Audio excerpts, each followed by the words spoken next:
I'm back with Carl Bernstein, talk a little about Citizen Kane. So there's that great line in the movie that gives you a sense of what journalism was like at the turn of the last century, right? Where Kane says, you know, you provide the prose poems, I'll provide the war.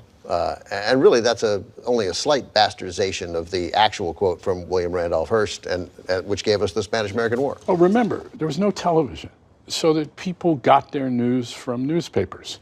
And there were great and powerful publishers who had their own national agendas and a view of what this country ought to be and what this country ought to do. And they used their newspapers for that purpose, the Pattersons, the McCormicks, the Hearsts, and on and on and on. I mean, remember, you had 7, 8 newspapers in New York City at that time. This was a different country with a different kind of press. Do you bemoan the loss of power and prestige that newspapers have suffered in this country?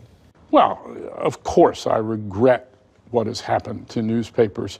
Not so much, I mean, I have no problem with the technology that has, I think the web is a great platform for reporting the news.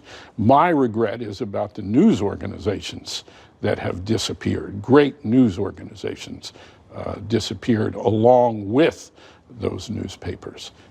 You know, right now, the absence of great local news reporting has changed our country. We need great reporting organizations, and thank God we have a fair number of them. But remember, we had every city in America, over 25,000 people, had a daily newspaper. Real quick before we go and leave Citizen Kane here, you met Orson Welles? I met Orson Welles. Yeah. I met Orson Welles at a party at an agent at Sue Menger's house. Oh, all right. Yeah. At a dinner one night, and I was fascinated. I had all these questions I wanted to ask him, which he had no interest in answering whatsoever.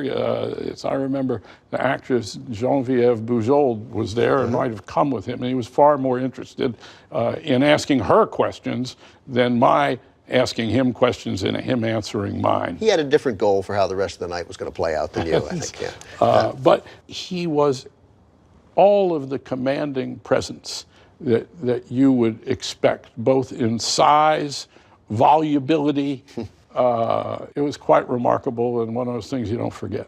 Carl, good stuff. Thanks very much. Stay with us, everybody. Coming up, Broderick Crawford and Mercedes McCambridge in All the King's Men.